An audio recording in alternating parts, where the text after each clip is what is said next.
bienvenidos a todas y a todos. Ya hemos estado aquí en este chat, aquí ya veis en esta bueno, pues estrategia informal que tenemos en los Meet the Experts, que sabéis que organizamos todos los meses. Y bueno, la idea es tener un contacto cercano con el speaker o con la ponente, y por eso los hacemos reducidos esta vez. Bueno, pues los que estáis conectados sois parte de Aseica for You, que como sabéis es el programa que tenemos de mentorización, bueno, pues tanto para junior como para gente más senior. Gemma, creo que Gemma, María Cafarel y Verónica Torrono ya os mandarán un mensaje durante esta semana o la semana que viene para ver cómo va el programa, cómo están yendo estos pares de mentorización. La verdad es que nos hace mucha ilusión y espero que os sea muy útil, ¿no?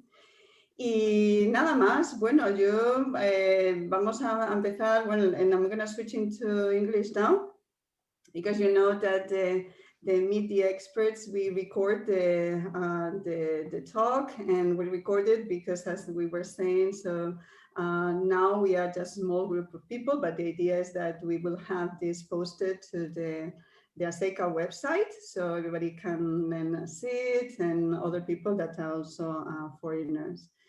And it's really so, I mean, some of you have been to several of these Meet the Experts, and we try to choose people that they have an interesting profile, and an interesting profile that goes from, you know, all starting and research, but then moving to different, or progressing into different areas. And today, I'm really, really happy of having Marta Puyol with us. For several reasons. So one, because I mean, we know each other for quite some time now, and also because I think she's an example of how you can start from basic research, actually very competitive research, and then moving all the way to a very active foundation. And the other thing is because there's the AECC, the Asociación Española Contra Cáncer, which, I mean, supports so many of us, the pre-docs, postdocs, residents, and collaborative grants. And I said this many, many, many times in public and also privately. For me, it has been so important, the AECC, because really was my first grant ever when I came back to Spain from the US. And then, so I try to help as much as I can. But we also wanted to have this, to have this seminar, and also to thank formally to the AECC for so many people then that they are funding in cancer, and of course for everything that you do for patients. So just like 2 minutes or 1 minute or so for the CV. Marta has a very long CV, and I'm not going to go into all of this because she has several slides, and actually we asked her to emphasize her career. But just interesting enough that she started actually molecular genetics abroad in England, at the University of Sussex. And then she came back in 2003 to Madrid, and then that was to get her master's in biochemistry and biotechnology. And then she got into, well, to Mariano Basid's group at the CNIO, and that's how, I mean, I know more of her. And then she was very, successful indeed. So this was in different aspects of cancer, KRAS, CDK4 paper in cancer cell. So they're also in lung cancer and then treatments. And then she moved to Boston, to the MIT, no less, in 2009, also a very competitive postdoc. And I guess she's going to tell us why, at some point in her career, she decided to get into the AECC and maybe explore other options, I guess. And this was in 2013 when she started the AECC. And moved up, and she's actually running and coordinating the grants area of the scientific foundation, part of its foundation. And it's also very active in political science, and actually to get things done and for us as scientists, and I guess for the community.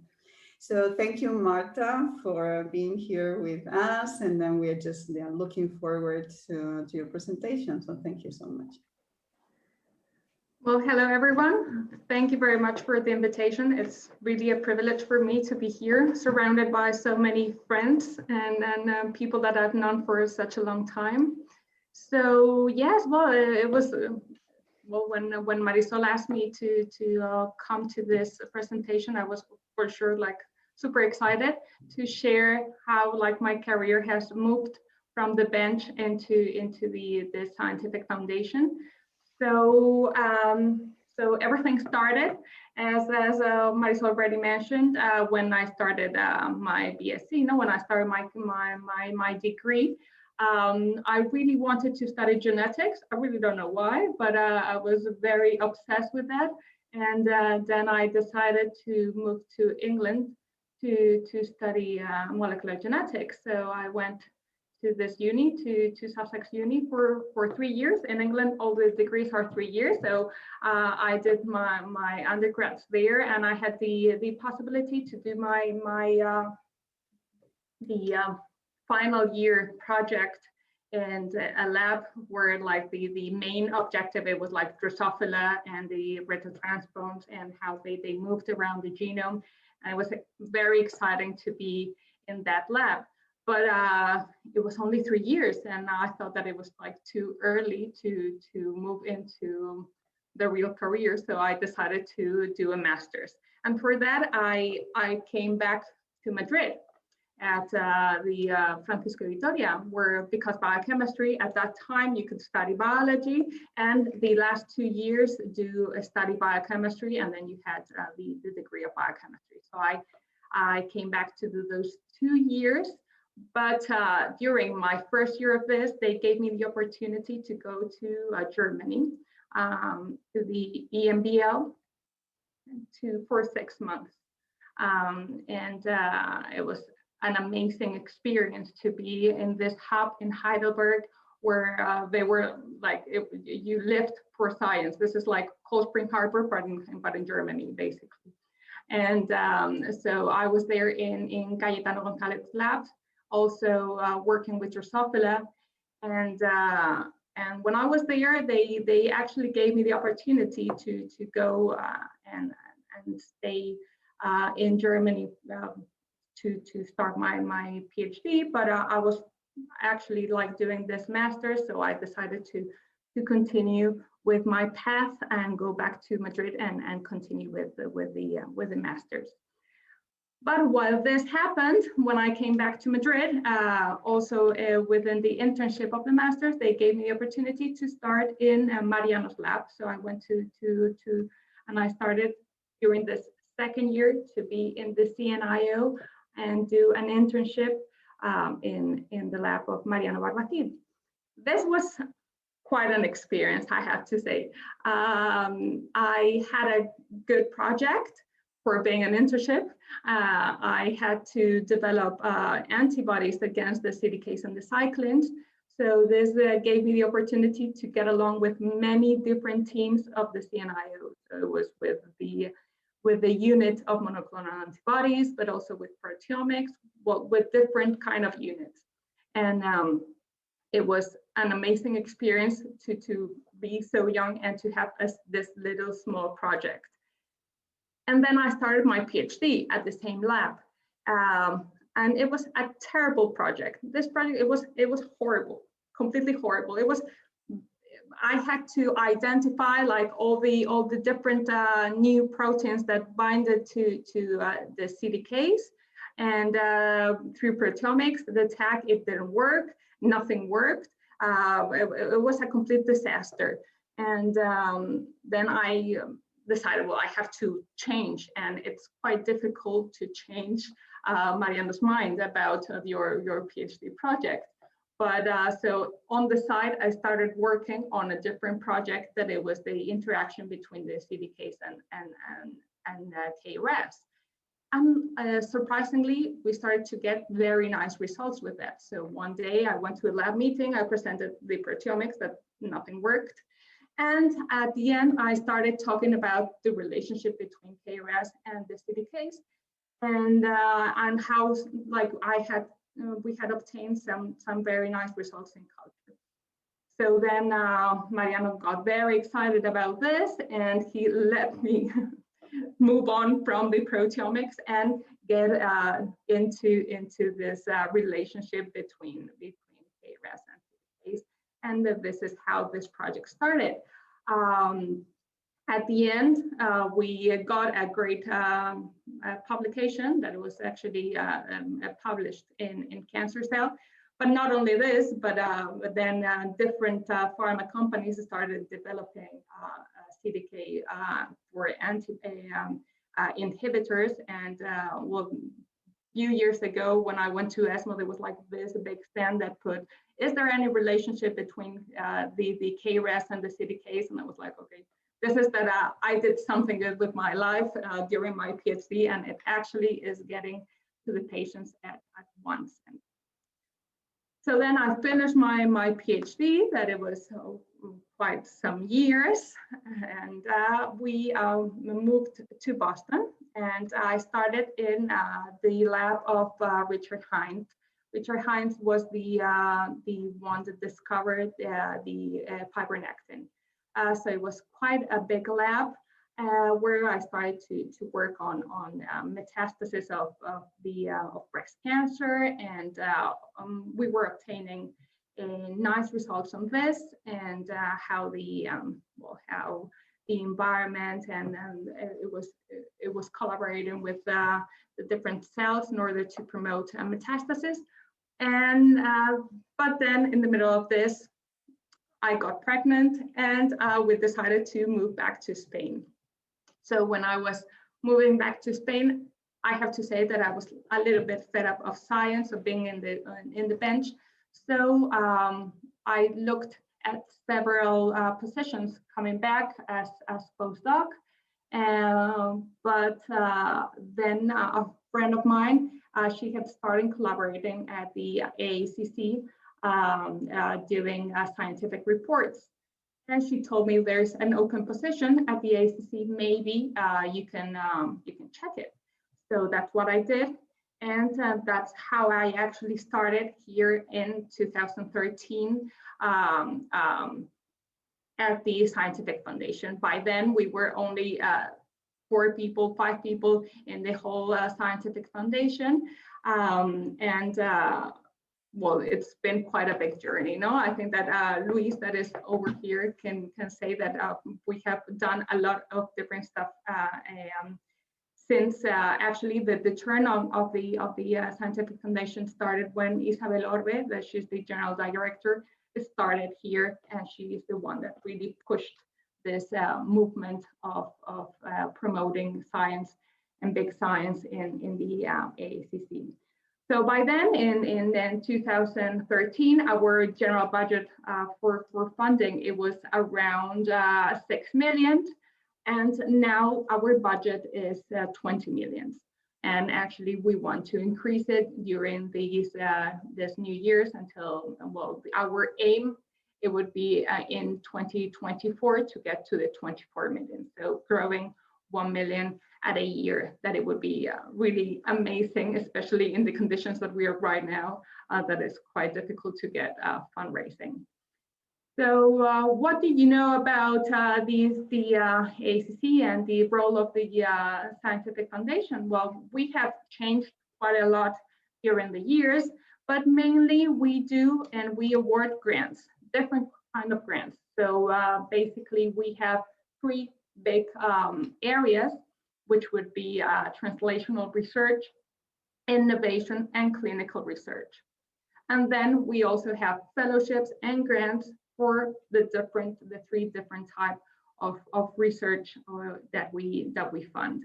So I'm not going to get into any of the details of the different grants, but just trying to, we wanted to like really bring our scientific career into the AECC and to really identify which were the gaps that were missing. And this is how we identified and created this different fellowships and grants that you can see and that we normally open. But apart from this, we do a lot more things, no? So one of the things that we started doing a few years ago, it was to go internationally, no? And we saw, well, what we have to do is to provide the researchers the ability to participate in different international networks. And this is all started with a telephone call with Cancer Research UK. We just phoned them, and because we were thinking about our new strategic plan, and we just had an email, and we wrote an email, and then from there started a big conversation that ended up with these with the biggest grants that we have, that they are the Accelerator Awards. Those ones that we do together with Cancer Research UK and the Italian Association for Cancer Research. And this has been amazing. We have learned a lot, not only about Cancer Research UK and the ARCC, and not only we have provided the researchers the networks and ability to participate in those big grants, but what we have also learned is different models of how to manage the grants, different panels, and we have like a very open relationship with the other organizations. So for example, in this pandemic moments, we have reached to them, and we have established a common policies and common ways to attack and to let the researchers always continue with the research, and when not, that they could still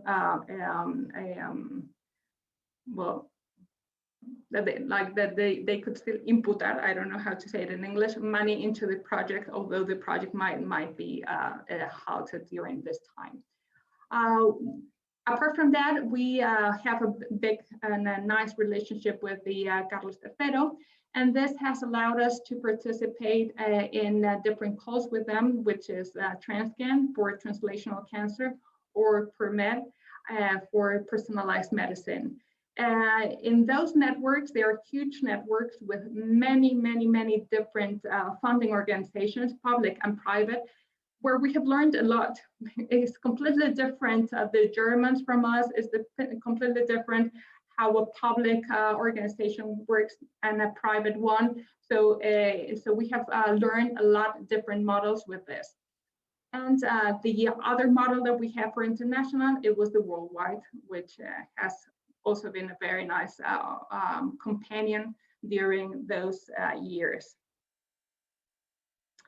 But also we have, and this we did it together with Aseica and Caixa. We are very active in saying what and demanding the state what we think that we should be demanded.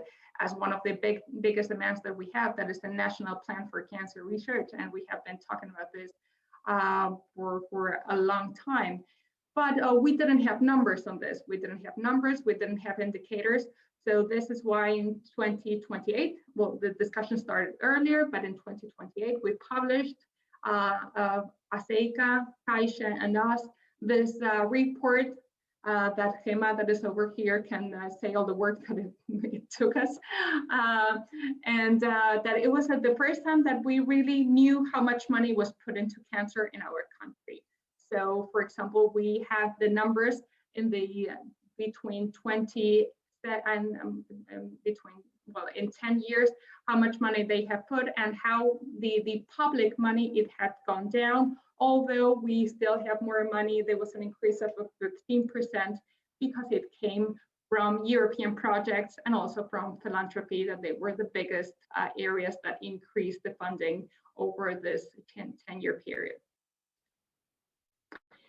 And in terms of those were the big indicators that we are still using, and we hope that one day we get them, we get the new ones.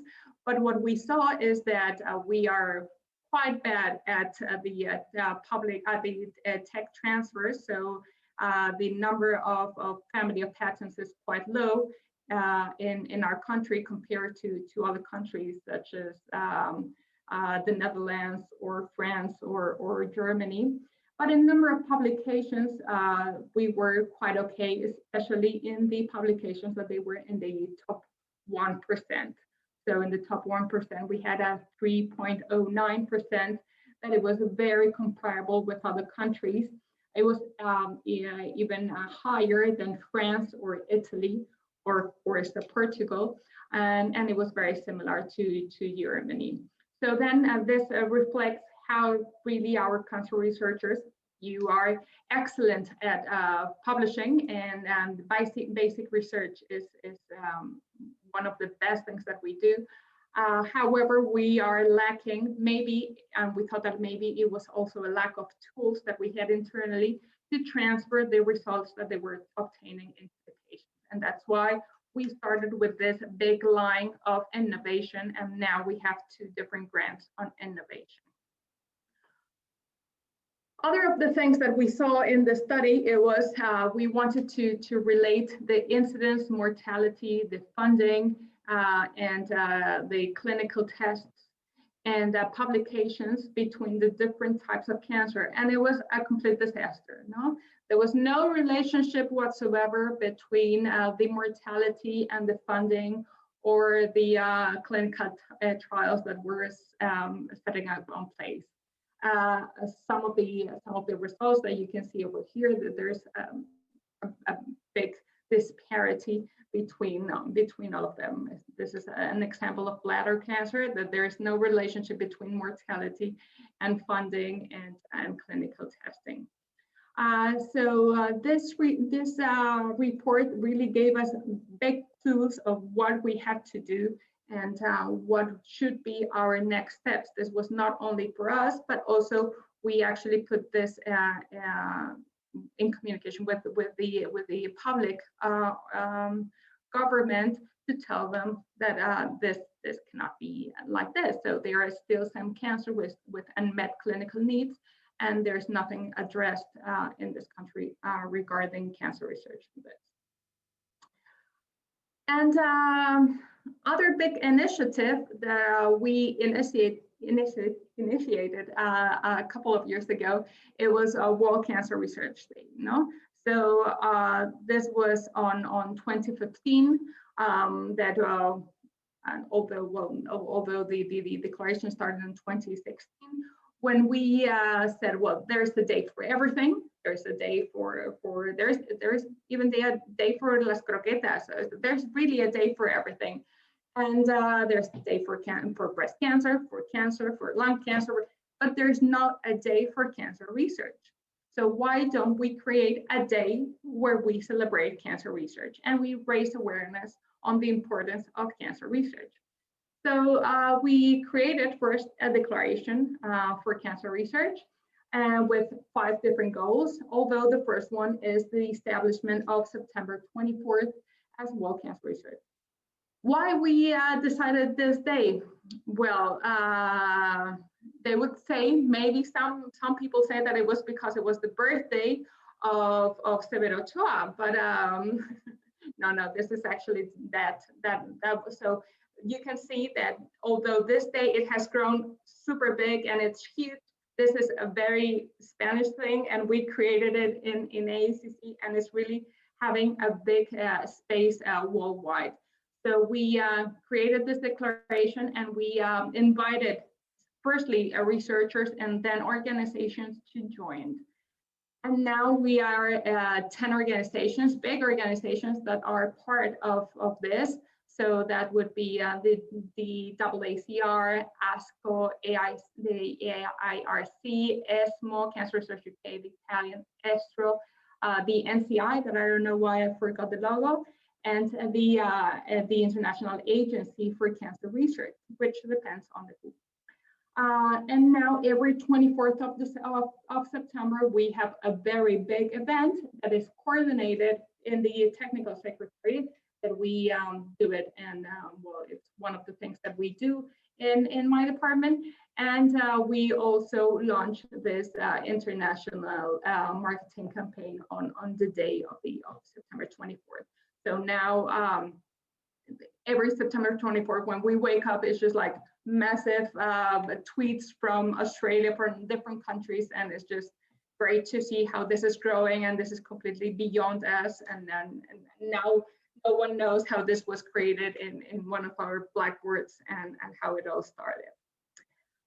But we are always looking for new projects, and we never stop with this. And now one of our big projects, well, this is this is from World Cancer Research Day. This was last year that we did this international event with Tony Rivas, that he's the president of the AACR, Andres Cervantes, but also the director of the IRC, and David Kerr from ASCO and University of Oxford, and Caroline Dive, which is the president of the AICR. And we are also publishing some papers regarding this this day and how this day has really brought us together, and this joint effort is really having some very nice results. But as I was saying, we like to be always innovating at the AECC. And now one of the new projects that we started last year, it was patient advocacy. So now we are starting slowly. So last year was the pilot project, but what we are doing is to introduce the opinion or the view of the patients in the evaluation process. So what we used to do, it was when you submit a proposal, those proposals are evaluated by the Spanish Agency for Research, and with those results, our board takes the decision of the funding, of the ranking of the funding. But then we decided that the patients, they also have a view. So that's why we started having this pilot, and now it really worked very well, and we have extended for this year. So now the patients also give the view regarding the project, and also ask the project to modify some things that they don't see that worked as well. And so we did the pilot with a strategic project. This call that it had projects from prevention, palliative care, epidemiology, those three areas. And this year there's a new area, and they gave very nice feedback. And also the projects that they were awarded, they received the feedback from the patients, and they had to incorporate the comments of the patients into the projects before they got finally awarded. And so it has been very nice for everyone, for us, for our board, and also for the researchers and for the patients, that they see how their comments and how their view, it's really taking in place and taking into account. And lastly, what we also do, and this is beyond my group, is to bring results close to the patients. No? So what we want to do, we want to bring research closer. We want to do to promote STEM careers. So we have different ways to do this. We have those programs of Science for All, where there are many. I know that some of you are volunteers for this, and you help reaching the young people and showing them what is research, different types of research through different experiments. For example, like last year, we also created these cartoons of Superciencias. So there were 3 girls that, they really obtained and they really pursued their research.